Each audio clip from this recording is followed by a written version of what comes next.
Good day, I'm Andrea Chizom and this is your JIS News for Thursday, March 31. Finance Minister Audley Shaw has indicated that the transfer pricing regime will not be retroactive to 2015. The transfer pricing must be commencing properly in this year. A few months after the law was passed, there has to be a period of education.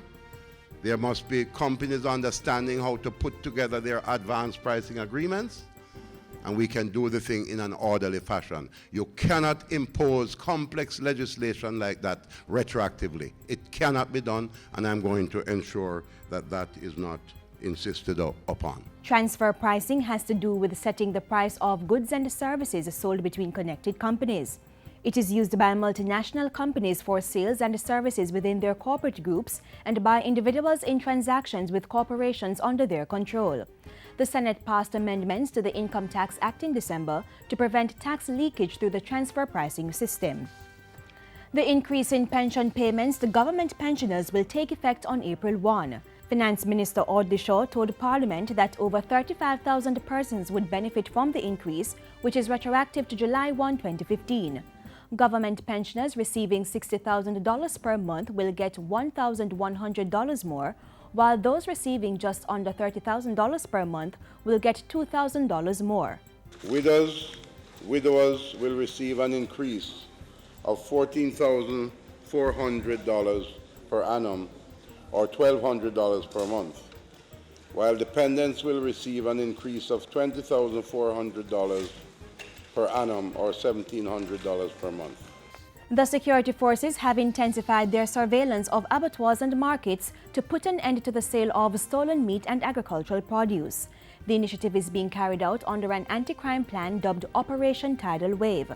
National Security Minister Robert Montague says the aim is to reduce predial larceny and to protect the investment of farmers. As we seek to increase production, we must ensure that the farmer gets the full return for his investment. And we need to make people understand that the sacrifice that our farmers are doing, they should reap the full benefit.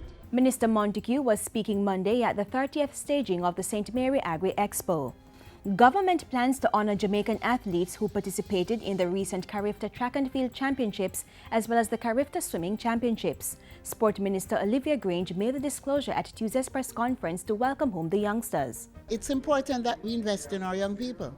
It is important that we find the resources to invest in them at this time, because it is at this age that they're able to develop, and with all the support they will develop the confidence and their skills will be honed to perfection, and then we can be very proud. Jamaica topped the 45th Carifta Track and Field Championships in Grenada with 86 medals, 42 gold, 28 silver and 16 bronze. The country also received 25 medals at the 31st Carifta Swimming Championships in Martinique, 8 gold, 9 silver and 8 bronze. Meanwhile, the sport minister is calling on private sector companies to host additional programs to develop sporting talent at the grassroots level. The minister made the call on Tuesday at the launch of the 2016 Digital Kickstart Clinic, which develops the skills and abilities of young footballers.